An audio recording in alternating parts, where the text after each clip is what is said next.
అందరికీ నమస్కారం అండి. ఆర్ఎన్రెడ్డి ఐటీ స్కూల్ నుంచి ఇంతకుముందు మీరు కొన్ని లైఫ్ స్టోరీస్ అనండి, కొన్ని టెస్టిమోనియల్స్ అనండి, వాటికి సంబంధించిన కథల్ని మీకు చూపించడం జరిగింది. అయితే ఈ రోజున ఉన్న ఈ స్టోరీ గురించి ముందైతే సార్ని అడిగేద్దాం, వెల్కమ్ చెప్పేద్దాం. సార్ నమస్కారం అండి. సార్, నాకు నిజంగా వీళ్ళ స్టోరీలు వింటుంటే నేనే చాలా ఇన్స్పైర్ అవుతున్నాను.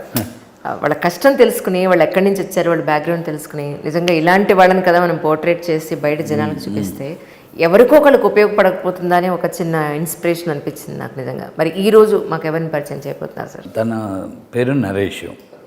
మనం ఇంతకుముందు ఇంటర్వ్యూలో, మన ఫస్ట్ ఇంటర్వ్యూలో, ఐడ్రీమ్లో ఇచ్చిన ఇంటర్వ్యూలో మనం ఒకటి మాట్లాడుకున్నాం. చారిటీ యాక్టివిటీస్ ఏమున్నాయి అన్నప్పుడు నేను చెప్పాను మీకు, ఆర్ఫాన్స్కి తీసుకొని ఆర్ఫాన్స్కి మనం ఫ్రీ ట్రైనింగ్ ఇస్తాం. ఈ ప్రోగ్రాంలో ఒక మెటీరియల్, వీడియోస్ అన్నీ ఇస్తాము. అందరి సహకారం తీసుకొని, ఫ్రెండ్స్ లాంటివి తీసుకొని వీళ్ళకి ఎలక్ట్రానిక్ డివైస్, ల్యాప్టాప్ కూడా అవకాశాన్ని బట్టి అరేంజ్ చేస్తామని చెప్పాను. సో దానికి బెస్ట్ ఎగ్జాంపుల్ ఇప్పుడు Naresh. Naresh semi orphan, LB Nagar Chitra లేఅవుట్లో అనాథ విద్యార్థి గృహం అని ఉంది. అక్కడ వెళ్ళి మాట్లాడినప్పుడు కలిశాడు. తనుని మనం ట్రైనింగ్ ఇచ్చి యాంపుల్ లాజిక్ అనే కంపెనీలో ప్లేస్ చేయడం జరిగింది. సో తనకి అప్పుడు డివైస్ కూడా అవసరం వస్తే మనకి ఫ్రెండ్ ఒకతను రాజశేఖర్ గారు అని ఉన్నాడు. అతను జనరల్గా నేను అందరికి ఫ్రెండ్స్కి మెసేజ్ పెడతాను, ఏదైనా సెకండ్ ల్యాప్టాప్లు ఉన్నా కానీ అరేంజ్ చేయండి, ఇట్లా మనకి సెమీ ఆర్ఫాన్స్ ఉంటారు. అట్లా వచ్చిన ఒక పీస్ తను వాడుకొని ప్లేస్ అయ్యాడు. సార్, అంటే పాత సిస్టమ్స్, కంప్యూటర్స్ ఉంటాయి కదా, అవన్నీ ఉపయోగపడతాయి కొంతవరకు. అంటే ఇప్పుడు .NET ఎన్విరాన్మెంట్ రన్ అవ్వాలంటే మినిమం కాన్ఫిగరేషన్ ఉండాలి. కొంతవరకు అది కొంత మరీ ఖరాబ్ అయినా చేయలేదు, కానీ కొంత మామూలుగా పాతవి పనిచేస్తున్నా కూడా మరీ అంటే వాటిని మనం కొద్దిగా అప్డేట్ కాన్ఫిగరేషన్ మార్చుకొని చేయొచ్చు కొంతవరకు. అసలు నేను దాన్ని కొంత వీళ్ళకి ల్యాప్టాప్ కూడా అవసరం ఎలా ఉంటుందంటే, ఈ 4-5 months ట్రైనింగ్ వరకే. జాబ్ వచ్చిన తర్వాత వాళ్ళకి కంపెనీ ల్యాప్టాప్ ఇస్తుంది. కాబట్టి ఆ పీరియడ్లో అసలు ఇప్పుడు వీళ్ళు ల్యాప్టాప్ కొనుక్కోవాలంటే 40,000 రూపాయలు. కాబట్టి మనం అరేంజ్ చేయడానికి రకరకాల ప్రయత్నాలు చేస్తున్నాం. ఒక్కోసారి ఫ్రెండ్స్ కొంతమంది అమౌంట్ ఇస్తుంటారు, అవి కలిపి ఒక ల్యాప్టాప్ సెట్ చేస్తాం. అట్లా వాళ్ళు వచ్చే రిక్వైర్మెంట్ని బట్టి చేస్తాం. రైట్. నరేష్ గారు, వెల్కమ్ టు మై షో అండి. Thank you. ఒకసారి మీ గురించి, మీరు ఎక్కడ పుట్టారు, ఏంటి, మీ గురించి మాకు కొన్ని వివరాలు చెప్తారా? ఓన్ విలేజ్ వచ్చేసి వర్ధమాన్కోట మేడం. వర్ధమాన్కోట ఇది సూర్యాపేట డిస్ట్రిక్ట్ కిందకి వస్తుంది ఇప్పుడు ప్రజెంట్. 2004లో మమ్మీ చనిపోయారు. చిన్నప్పుడు నేను 3-4 years ఉన్నప్పుడు చనిపోయారు అనమాట. సో దాని తర్వాత విక్టర్ మెమోరియల్లో, అది కూడా అంటే రెసిడెన్షియల్ ఆర్ఫనేజ్ సంబంధించింది, అందులో జాయిన్ అయ్యాను. 10 years స్కూలింగ్ మొత్తం అక్కడ కొత్తపేటలో గడిచిపోయింది. మీ అమ్మగారి తరఫున చుట్టాలు ఎవరు లేరండి? మా అమ్మ వాళ్ళు అందరు ఉన్నారు, కానీ డిస్ప్యూట్స్ వల్ల మమ్మల్ని సరిగా పడుచుకోవడం జరగలేదు అనమాట. అయ్యో. సో దాని తర్వాత విక్టోరియా మెమోరియల్ స్కూల్లో నేను 10th స్కూలింగ్ కంప్లీట్ చేసుకున్నాను. దాని తర్వాత నేను సమ్మర్లో ఇంటికి వెళ్ళిపోయాను అనమాట. ఇక ఫర్దర్ ఎట్లా చదువుకోవాలి, ఎడ్యుకేషన్ కంప్లీట్ చేయాలి. నేను ఫ్యామిలీ పైన కొంచెం ఫినాన్షియల్ ఐఎమ్ నాట్ గుడ్. మా ఫాదర్ కూడా హెల్త్ పరంగా లేడు, కొంచెం హ్యాండ్ సరిగా పనిచేయదు, మోకాలు నొప్పులు ఉంటాయి మొత్తం. సో సరిగా వర్క్ కూడా చేయలేడు. ఇక నేను ఎట్లా చేసి స్టడీ కంప్లీట్ చేసుకోవాలని చెప్పేసి స్కూల్కి వచ్చి ఉండే సర్టిఫికేట్స్ కోసం. మా ఫ్రెండ్స్ త్రూ ఆర్ఫనేజ్లో అనాథ విద్యార్థి గృహంలో జాయిన్ అయ్యాను అనమాట. తెలుసుకొని ఇన్ఫర్మేషన్ గ్యాదర్, ఇట్లా వాళ్ళు ఫ్రీ ఎడ్యుకేషన్ ప్రొవైడ్ చేస్తారు, ఎవ్రీథింగ్ వాళ్ళు గ్రాడ్యుయేషన్ చదివిస్తారని చెప్పేసి అనేసరికి 6 years బీటెక్ వరకు డిప్లొమా అంతా అక్కడిని కంప్లీట్ చేసేసాను. వాళ్ళే మొత్తం like everything, bus pass, pocket money కానీ ఎవ్రీథింగ్ వాళ్ళే ప్రొవైడ్ చేసారు అన్నమాట. లైక్ ఒక ఫాదర్ ప్లేస్ రీప్లేస్ చేసినట్టు, మదర్ ప్లేస్. సో దాని తర్వాత మాకు కాకినాడ సార్ అని రెగ్యులర్ డోనర్ సార్, యాక్చువల్లీ చాలా మంచి వ్యక్తి. మాకు రెగ్యులర్గా లైక్ ఈవెన్ సార్ ఏమైనా షోస్ చేస్తున్నా కూడా, వాటర్ బాటిల్స్ కూడా మేము బై చేసినా కూడా సార్ ఓన్ డబ్బులతోనే చేపించి, మీరేం పెట్టద్దు నేనే చూసుకుంటాను అంతా, ఎవ్రీథింగ్. యాజ్ గుడ్ క్యారెక్టర్ నేను చూసిన పర్సన్లో. అయితే ఒకరోజు ఆ సార్ వచ్చేసి మా ఆర్ఐడి సార్ తీసుకొని వచ్చారు అనమాట ఆర్ఫనేజ్కి. నేనుండి అంటే నాకు సడన్గా ఫోన్ చేసి ఇట్లా మీటింగ్ అరేంజ్ చేయాలి సార్ రాగానే, నరేష్ ఇట్లా మీటింగ్ అరేంజ్ చేయి, ఇట్లా అప్పుడు నేనే ఉండే అవైలబిలిటీ, అది కూడా నా అదృష్టం అనుకోవాలి. అయితే సరే సార్ అని అందరు పిల్లల్ని గ్యాదర్ చేసి ఉండే. అప్పుడు సార్ ఉండి ఇట్లా డెమో ఇచ్చారనమాట. ఇట్లా ఇన్స్టిట్యూట్ మాది ఇట్లా ఉంటుంది, మేము ఇంతమంది ఇట్లా ఐటీ సెక్టర్. నాకు అప్పటికి ఐటీ సెక్టర్, మెకానికల్ బీటెక్లో యాక్చువల్లీ. సో దాని తర్వాత సార్ చిన్న డెమో ఇచ్చారు, నేను విన్నాను. అయితే ఫస్ట్ 30 members మేము ఫ్రీగా చదివిస్తాను, నేను సార్ గారు వచ్చి నీకు వచ్చిన పర్పస్ అది డెఫినెట్లీ మేము చేయాలి, 30 మెంబర్స్ ఆర్ఫనైజ్ పిల్లల్స్ తీసుకొని వాళ్ళకు ఒక మంచి లైఫ్ ఇవ్వాలి, వాళ్ళకు కూడా మంచి మంచి వాళ్ళకి కూడా మంచి స్టఫ్ ఉన్న పీపుల్స్ ఉన్నారు, సో వాళ్ళకు కూడా లైఫ్ ఇవ్వాలి అని చెప్పేసి కాన్సెప్ట్ మీద సార్ డెమో ఇచ్చాడు. నేనుండి మేబీ నిజమో కూడా నాకు తెలియదు, చాలామంది అంటే మాకు ఆర్ఫనైజ్ కోచింగ్ సెంటర్స్ ఉంటాయి, కొన్ని ఇస్తారు వాళ్ళు, కాకపోతే మేము కొంచెం రిక్వెస్ట్ మేనర్లో అడిగి సో ఫ్లో వెళ్ళడం ద్వారా ఉంటుందన్నమాట. నేను నాకు ఎగ్జాక్ట్గా నా బీటెక్ అయిపోయినా 2 monthsకి డైలమాలో ఉన్నా, అసలు ఏం చేయాలి లైఫ్, నెక్స్ట్ ఏం స్టెప్ తీసుకోవాలి, నేను మీకు కోర్స్ అబిలిటీలో జాబ్ చేయాలా అని చెప్పేసి అనుకున్నా. మద్రాసులో వచ్చింది సీట్ వచ్చింది, విబేటి కాలేజ్ ద్వారా నాది ప్లేస్మెంట్ వచ్చింది, బట్ గ్రోత్ లేదు అని చెప్పేసి మా వాళ్ళు కొంతమంది ఫ్రెండ్స్ వెళ్ళి వచ్చేసారు అనమాట. అంటే 2 monthsలో జాబ్ చేసి కూడా నేను స్పీడ్ డెసిషన్ తీసుకోవాలి అని కాన్సెప్ట్ మీద నాకు ఎంబడే కాకనాథ సారు, ఎందుకంటే మాట సాయం గొప్పది. కాకాని నాగేశ్వరరావు గురించి కూడా నేను చెప్పాలి, నా ఫ్రెండ్, చాలా క్లోజ్ ఫ్రెండ్. Okay okay. తనే వీళ్ళది, నేను నాగంట నేను లేడు, కాలం చేశారు మిడ్లో రీసెంట్గా 1 year బ్యాక్.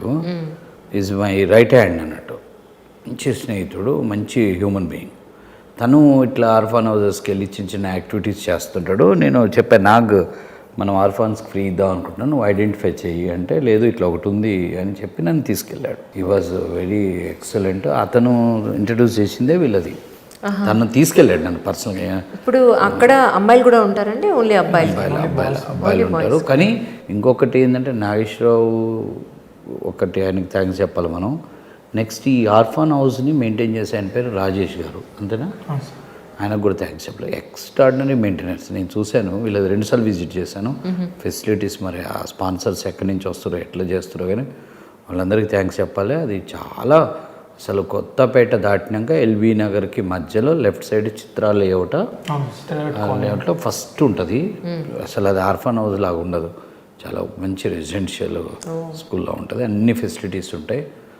నాకు చెప్పడం వల్ల నేను అక్కడికి వెళ్ళిన రాజేష్ గారితో వీళ్ళు వచ్చినప్పుడు, నేను ఇట్లా ఎవరన్నా వచ్చినప్పుడు ఏం చేస్తుంటే నాకు ఆథరైజ్డ్గా అడుగుతాను, మీరు అన్ని ప్రూఫ్స్ తీసుకురండి అని చెప్తాను. అప్పుడు రాజేష్ గారు పెద్ద లెటర్ రాసి మొత్తం ఇతను ఎక్కడ వచ్చాడు, ఎలా వచ్చాడు, అంటే ఎలా వచ్చాడు, తను సెమీ ఆర్ఫానా ఫుల్ ఆర్ఫానా ఏంటి అనేది అన్ని డీటెయిల్స్ తీసుకున్నప్పుడు రాజేష్ గారు లెటర్ పంపించాడు. ఆయన చాలా బాగా మెయింటైన్ చేస్తున్నాడు. ఎంతమంది ఉన్నారు సార్ అక్కడ? ఇప్పుడు ప్రజెంట్ 80 to 90 members దాకా ఉండొచ్చు. నేను వెళ్ళినప్పుడు ఇంకెక్కువే ఉన్నారు అప్పట్లో. అప్పుడు 120 ఉంటుండే. కరోనా ముందా? ఎంత బాధాకరం సార్, ఫ్యామిలీ మెంబర్స్ ఉండి వాళ్ళు పట్టించుకునే వాళ్ళు కొంతమంది అయితే, పేరెంట్స్ లేని వాళ్ళు ఎంతమంది. పేరెంట్స్ బాధ్యత గల తల్లి తండ్రి కనుక పిల్లల్ని కంటే ఇంతమంది ఎక్కడి నుంచి వస్తారు? ఒక మాట కరెక్ట్ చెప్పారు. బ్యాడ్ నాది ఇంకొకటి ఏంటంటే మేడం, అయితే నాకు గ్రాడ్యుయేషన్ అయిపోయి కాల్ చేసిండే సార్ వాళ్ళకి, సార్ ఇట్లా నేను ఆర్ఫనైజ్ కాల్ చేస్తున్నా, ఏవి చెప్పడు మీరు వచ్చారు కదా అని అంటే, బేసికల్ ఏంటంటే మేము ఇన్స్టిట్యూట్కి వెళ్ళి రిక్వెస్ట్ చేయాలి, సోన్ బ్యాక్గ్రౌండ్ అంటే వాళ్ళు కొంచెం టైం తీసుకుంటారేమో, మేబీ ఎంత టైం పడుతుందో తెలియదు. ఒకటే మాట, నువ్వు రేపు మార్నింగ్ అమీర్పేటకి వచ్చేసేయి, సార్ అదే సార్ అంటే అదంతుంది, నువ్వు అమీర్పేటకి వచ్చేసేయి మాట్లాడదాం అన్నాడు. అయితే అమీర్పేటకి వెళ్ళిన తర్వాత 3 o'clock సార్ 12 o'clock రమ్మన్నారు. నేను వచ్చి 3 వరకు కూర్చొని మీటింగ్లో ఉండే. లోపల అయిన తర్వాత ఏం అడుగుతారో ఏమేమి అంటే లైక్ ఇస్తారో ఏ రోజు సీట్ కూడా తెలియదు నాకు, అడుగుతాను సార్ ఏమనుకుంటారు వాళ్ళు, ఇంకా అప్పుడు తీసాను. లోపల ఉండగానే సార్ నా పేరు కూడా అడగలేదు, ఈ అబ్బాయి సో నుంచి వచ్చాడు, బుక్స్ ఇచ్చేసేయండి, ఇప్పుడే ఎవ్రీథింగ్ ప్రొవైడ్ చేయండి, ఒక 2 days నేను ల్యాప్టాప్ అరేంజ్ చేస్తాను. అరే ఎట్లా చేస్తారు ఇట్లా, అసలు నాకు అర్థమైతే ఒక పర్సన్ మనకి నిజంగా ఇస్తారు ఏ రోజు నాకు తెలియదు. బయట పోతే బేసికల్లీ అంటే నా మైండ్ సెట్ అప్పుడు ఉంటుండే, అసలు ల్యాప్టాప్ ఇచ్చుడు ఏంటి, వీళ్ళు నిజంగా ఇస్తారా అంటారు, కానీ నాకు తెలియదు అసలు చూద్దాం అనుకున్నా. అప్పటికప్పుడు సంతోషారా అని ఉంటుండే. నేను ఇన్స్టిట్యూట్లో సార్ వాళ్ళ ఫ్రెండ్ మెయింటైన్ చేస్తుంటా. సో సార్ వాళ్ళు ఏమంటే బుక్స్ ఇచ్చేసారు, ఎవ్రీథింగ్ నాకు కావాల్సిన ఒక 6 months కావాల్సిన బండిల్స్ మొత్తం ఎన్ని బుక్స్ కలెక్ట్ చేసి ఇచ్చేసారు. మనది ఒక మెటీరియల్ కిట్ ఉంటుంది, సుమారుగా 14 books ఉంటాయి అనుకుంటా. అందులో అప్పుడు నెంబర్ పెరుగుతుంటుంది తగ్గుతుంటుంది. కొత్త మెటీరియల్ ఒక సెట్గా ప్యాక్ చేస్తాం. దాని ప్రింటింగ్ వర్త్ ఒక 2-3,000 ఉంటుంది. బయట అది 5,000 మెటీరియల్, అది బయట పబ్లికేషన్స్లో కొంటే. ఇంకా స్టూడెంట్ అడ్మిషన్ ఫీజు కట్టిన వాళ్ళకే అది ఇస్తాం. ఇంకా తనకేందంటే వచ్చాడు, నాకు ఆల్రెడీ కొంచెం ఇన్ఫర్మేషన్ ఉంది, డాక్యుమెంట్స్ ఒకటి నెక్స్ట్ టైం వచ్చేటప్పుడు తీసుకురమ్మని చెప్పాము, అఫీషియల్ లెటర్స్ ప్రూఫ్స్. ఇది ఇచ్చేస్తే ఇంకా లాక్ చేయటం అన్నట్టు, స్టూడెంట్ లాక్ చేసి తనకు కాన్ఫిడెన్స్ ఇవ్వటం. 6 months వరకు నేను రాసుకోవడానికి నోట్స్లు సరిగా ఇచ్చేసారు, బయట ఏం భయం లేదు యాక్చువల్లీ. ఓకే. సో అట్లా ఒకటి రెగ్యులర్గా రావడం పోవడం, మధ్యలో ఒక 4 to 5 months అట్లా గడిచిపోయింది. ఇక సార్ ఇంటర్వ్యూ సార్ ఉండి ఇంటర్వ్యూ స్టార్ట్ చేయించారు అనమాట మాకు. ఒక 6 వరకు నేను ఫెయిల్ అయిపోయాను. ఆ తర్వాత కొంచెం కాన్ఫిడెన్స్ మళ్ళీ డౌన్ ఉంటుండే. సార్ ఏంటంటే లైక్ మా ఏజ్ పూర్వలు ఎట్లుంటారు, 23 ఇయర్స్ పిల్లలు ఎట్లుంటారు, వాళ్ళ పక్కన వచ్చి మేము మాట్లాడుకుంటే వాళ్ళ థింకింగ్ ఎట్లుంటుంది, స్టేజ్ మీద అట్లా మాట్లాడుతున్నాం. అరే మేము మాట్లాడేమో నిన్నడాము అనే ఫీలింగ్ ఉంటుంది. అట్లా అనిపిస్తుంది. వీళ్ళు ఏమనుకుంటారు అన్నది ఫర్ ఎగ్జాంపుల్ అంటే మనం అనుకునేది ఏమన్నా ఇంటుండే అయ్యింది. నేనేం చెప్తా అంటే మీరు ఏమనుకుంటారో అంతా నాకు తెలుసు, నాకు అన్నీ తెలుసు. మీ చైర్ కింద వాయిస్ రికార్డర్లోనేమో చూసుకోండి, జాగ్రత్త. ఎక్కడే లేదు మీకు ఒకటే, ఎందుకంటే don't disturb others, you should not disturb others and you should not be disturb because of others. రెండు డేంజరే అని చెప్పి వీళ్ళకి మైక్లు ఉంటాయి, జాగ్రత్త. ఒక చైర్ల కింద ఎక్కడ పోయినా మాట్లాడుకునే జాగ్రత్తగా ఉండండి. నెగిటివ్ రాదు, ఓన్లీ పాజిటివే. నీ వల్ల కాదంటే అయిపోయి వీడు బ్యాగ్ తెచ్చుకొని పోతాడు, ఎవరైనా పోతారు, డైవర్ట్ అవుతారు. అట్లా డౌట్లు వస్తాయి వాళ్ళకి. సో లైక్ 23 ఇయర్స్ ఒక స్టూడెంట్కి ఎట్లా చేస్తారు, ఇప్పుడు ఆఫ్టర్ 40 ఇయర్స్ వచ్చిన తర్వాత 23 ఇయర్స్ని మర్చిపోతాం మనం. సో బట్ అట్లా ఉండదు. 23 ఇయర్స్ ఏజ్తో ఎట్లుండాలో ఒక వ్యక్తితో ఆ లెవెల్లో కమ్యూనికేషన్ ఉంటుంది. మళ్ళీ పుషప్ వస్తుంది. నెక్స్ట్ డే మార్నింగ్ ఖచ్చితంగా రావాలి, ఆపి వచ్చి చదువుకోవాలి. ఇరెగ్యులారిటీని అవాయిడ్ చేయడానికి. రైట్. సో అట్లా స్టార్ట్ అయిపోయింది. ఈ తర్వాత కంపెనీలో జాబ్ వచ్చింది, WCC అనే ఆఫీసర్. సో అలా జాయిన్ అయ్యాను. అలా కొంచెం ప్రాజెక్ట్స్ కరెక్ట్ ప్రాపర్గా లేకపోవడం వల్ల, ప్లస్ నేను కొంచెం అలాగే బయటకు వచ్చేసాను అనమాట. దాని తర్వాత సార్ కూడా ఏం చెప్పలేదు. ఒకసారి నాకు సార్ నేను చెప్పలే, ఇన్ఫామ్ చేయలేదు. సార్ వాళ్ళకి వేరే విషయం ద్వారా తెలుసుకొని సంసారం నీకు కాల్ చేయలేదు, వాళ్ళని నాకు కాల్ చేసారు. మళ్ళీ నరేష్ ఇట్లా అయిందంటే కదా ఏమైనా అంటారేమో కొంచెం షేగా ఫీల్ అయ్యి బాధపడుంటే సార్ ఉండి నాకు అవన్నీ చెప్పకు, రేపు నుంచి మళ్ళీ మార్నింగ్ నువ్వు బట్టలు తీసుకొని మళ్ళీ ఇన్స్టిట్యూట్కి రావాల్సిందే అన్నాను. మళ్ళీ జాబ్ ఇప్పిస్తాను నేను, నువ్వేం వరీ అవ్వకు, బట్టలు చదువుకొని బుక్స్ తీసుకొని ఇన్స్టిట్యూట్కి వచ్చేసి రేపు నుంచి మార్నింగ్ అన్నాడు.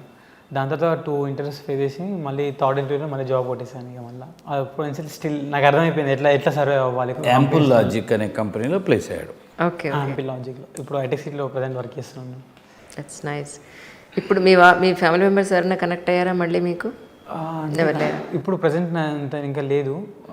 మీ ఫర్దర్ టైం పడుతుండొచ్చు, తక్కువ బల్గా ఏం లేదు అంత. ఇక నాన్నగారు విలేజ్లో ఉంటారు, నాన్న అన్న కొంచెం వాళ్ళకి వెళ్తూ బాగా చూసుకోవాలి. ఏమి సాధించాలని అనుకుంటున్నారు? ఓకే, ఇప్పుడు సాఫ్ట్వేర్ ఉద్యోగం సంపాదించారు, ఓకే, ఎవ్రీ మంత్ మీకు ఎంత జీతం వస్తుంది, వాట్ నెక్స్ట్?